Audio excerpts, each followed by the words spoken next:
雑学喫茶。私、4月に引っ越すんだ。そうなんですね。家具も一杯買わなくちゃ。いいもの見つかりましたか？ニトリで全部揃えようって思ってる。いろいろ見たけど、やっぱりニトリは安くていいもの売ってるよね。実はニトリは北海道企業ということを知っていますか？そうだったんだ。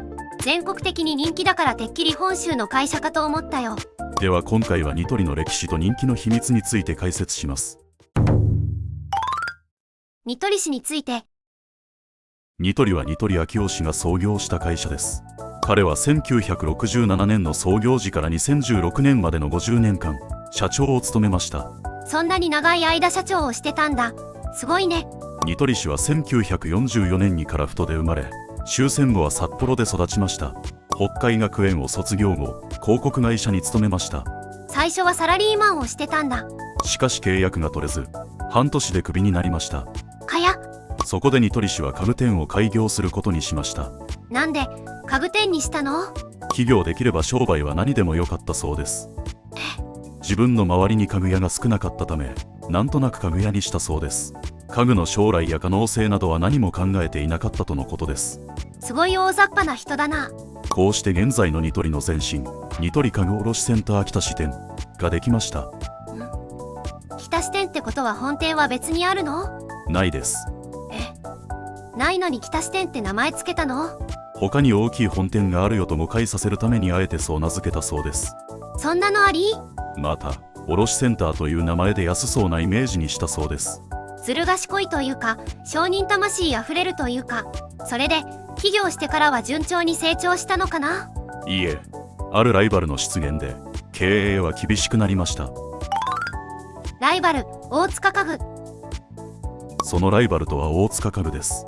あ、ちょっと前に社長交代でごちゃごちゃしてた会社か。現在はヤマダ電機に吸収された大塚家具ですが、当時は大きなライバルでした。大塚家具は何がすごかったの？大塚家具は家具販売において2つの画期的な手法がありました。1つは家具メーカーからの直接仕入れです。メーカーから直接仕入れるのって当たり前じゃないの？今では当たり前ですが、元は大塚氏が切り開いたものでした。そうだったんだ。なんでそれまでは直接仕入れをしなかったんだろう？手法ごとに卸が支配しているため、直接取引は極めて難しかったそうです。じゃあ大塚家具はどうやって直接仕入れできたの？それまで売れ残った家具は返品する委託販売方式が主流でした。そうなんだ。返品される側のメーカーにリスクがあったんだね。そこで大塚氏は自らリスクを取り買い取り仕入れを始めました。これによりメーカーの負担が減り直接仕入れが可能になりました。よっぽど販売できるっていう自信がないとできない方法だね。その自信につながったのがもう一つの画期的な販売手法、価格表示です。価格表示？お客さんに売る値段をちゃんと表示する方法です。そんなの当たり前じゃん。今では当たり前ですが、当初は値引き販売することが前提となっていました。そこで大塚氏は展示時点からギリギリの価格表示を始めたのです。この直接仕入れと価格表示という2つの手法により大塚家具は勢力を伸ばしました。確かに画期的な販売方法だね。ニトリの強力なライバルだ。ニトリの先見性。実は直接仕入れという方法はニトリ氏も同時期に行っていました。そうだったんだ。さらにニトリ氏は単に直接仕入れするだけでなく、時期にもこだわりました。時期にこだわった？メーカーは1月くらいが最も家具が売れない時期です。そこにニトリ氏は現金を持って現れ家具を買い取ろうとしたのです。売れない時期に現金で買い取るって言われたら売りたくなっちゃうね。はい、当初は問屋に悪いからと直接仕入れに応じなかったメーカーも徐々にその姿勢を変化させていきました。おお、ニトリも経営が軌道に乗りそうだね。しかしここで問題が起きてしまいます。問題？ライバル大塚家具がニトリの近くに出店してしまったのです。あちゃ。これによりニトリは大打撃を受け、途方に暮れていました。そんな中、たまたまアメリカに家具視察に行かないかという話が舞い込みます。それに乗ったニトリ氏はアメリカで衝撃を受けました。衝撃？アメリカでは部屋全体でコーディネートがなされていました。家具は人々のライフスタイルに重要な位置を占めていました。しかも安価で品質も高いのです。当時の日本はそうじゃなかったの？当時、日本の住宅は家具が貧弱すぎました。家具への精神が貧しく、住宅を演出する力がなかったのです。家具なんて使えればいいや。って感じだったんだね。ここでニトリ氏はある予見をしました。予見？和室はこれから徐々に小さくなり、代わりに洋室化するだろう。人々はリビングやベッドルームで生活するようになるだろう。おお、当たってる。ニトリ氏は和を捨て洋を取りました。当時はアメリカかぶれとも揶揄されましたが、ニトリ氏は突き進みました。ここでニトリ氏は OTCM という言葉を生み出しました。どういう意味？住宅に必要な家具すべてを一つの店で提供するというコンセプトです。ニトリに行けばすべてが揃うという体制を目指したのです。これは当時では革命的なことでした。確かに私もニトリだけで家具全部揃えようって思ってた。でもそれを実現するのって大変だったんじゃない？はい、実現のためには低コスト化が必須になります。しかし日本人が家具を生産すると高コストになってしまいます。そこでニトリ氏はインドネシアで生産することにしました。うわ、すごい行動力だね。今では当たり前の海外生産ですが、当時はまだ珍しい方法でした。そして中国、ベトナムにも委託工場を拡大し、生産比率の8割を海外にしました。ニトリの先見性はすごかったんだね。ビジネスモデル。こうして現在に至るまで、ニトリは毎年売上高を更新し続けています。2020年のコロナショックでも売上を伸ばし続けました。このニトリの快進撃の背景には主に3つの理由があるでしょう。3つの理由1つ目は卓越したビジネスモデルです。ニトリは自社を製造物流小売業と称しています。ごちゃごちゃしてるな。要するに企画からデザイン、製造、物流、販売までを全て自社で行っています。特筆すべき点は物流まで自社で行っているところです。それってすごいの？アパレル業界では SPA と呼ばれるモデルですが、物流は委託することが多いです。しかしニトリは物流も自社で行うため、コスト削減効果が凄まじいです。例えばユニクロの2016年の売上高経常利益率は約 5% でした。ふむ。対してニトリは 17% と3倍以上の利益率を叩き出しています。すごっ。このように製造から物流、販売までを自社で行うモデルが一つの強みです。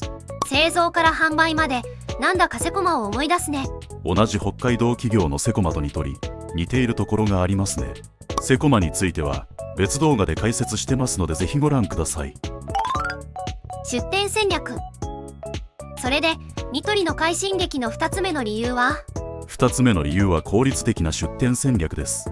ニトリはドミナント戦略を採用しています。ドミナント戦略？特定の地域に集中的に多数の店舗を出店する戦略です。そうすると何かいいことあるの？狭いエリアに多くの店舗があるため、配送が効率的になりコスト削減が可能です。また店舗を目にする頻度が高まるため、ブランディング効果も期待できます。セブンイレブンなど大手コンビニチェーンも同じ戦略をとっていますね。あれ、セコマは？セコマは真逆で都会田舎まんべんなく出店する戦略をとっていますね。ありゃ、ここはセコマと違うんだ。でもどっちも成功してる企業だから経営って奥が深いんだね。このような経営技術がニトリの快進撃の背景にはあったのです。しかしそれだけではありません。ニトリ氏のロマンこそが最もニトリの快進撃に大きく貢献したと言えるでしょう。ニトリのロマン。ニトリの快進撃の3つ目の理由はニトリの抱くロマンです。どんなロマンなの？先ほど説明したように、ニトリ氏は創業当初にアメリカで家具視察をしました。そこでは素晴らしい家具が日本の3分の1という低価格で売られていました。これにカルチャーショックを受けたニトリ氏はロマンを抱くようになります。欧米並みの住まいの豊かさを日本の、そして世界の人々に提供する。日本だけじゃなくて世界のことも見てたんだ。これを実現するためにニトリ氏は60年ビジョンを描きました。60年ビジョン？まず1973年から2002年までの30年で100店舗1000億円の売り上げを目指します。そして2032年までの30年で3000店舗売上3兆円を目指します。3兆円、すごく壮大な目標だけど達成できそうなの？2003年には100店舗売上1000億円と1年遅れですが達成しました。それから着実に売上は伸び続け、現在は8000億円の売上を達成しています。すごい、本当に売上3兆円いっちゃうかもね。とは言ってもまだ最終目標3兆円の4分の1です。日本では家具業界の天下を取れましたが、世界には圧倒的王者イケアがいます。イケアの戦力はどれくらいなの？売上高 5.8 兆円です。桁が違う。現状は正面から戦っても勝てる相手ではありません。どうすれば勝てるんだろ正面から戦わなければいいのです。う。というと？ IKEA とニトリは経営戦略、商品特徴ともに異なります。IKEA は巨大店舗を100万人規模の証券に出店する戦略をとっています。一方、ニトリはドミナント戦略で比較的小さい証券に複数店舗を出店しています。出店の仕方が違うんだね。また IKEA はデザイナーを外注し、北欧風のおしゃれな商品が中心です。一方ニトリは社内デザイナーを活用し、機能性重視のベーシックな商品が中心です。例えるなら、おしゃれな H&M とベーシックなユニクロと同じような立ち位置です。経営戦略だけじゃなくて商品の特徴も結構違うんだね。王者 IKEA とは正面からぶつかり合う関係ではないため、ニトリにも勝機はあるでしょう。そう言われるとニトリが世界的企業になるのもいける気がしてきた。とは言っても、これまで以上にハードルは高くなるのは間違いありません。ニトリの今後の挑戦に期待ですね。いつか北海道企業のニトリが世界に認められてほしいな。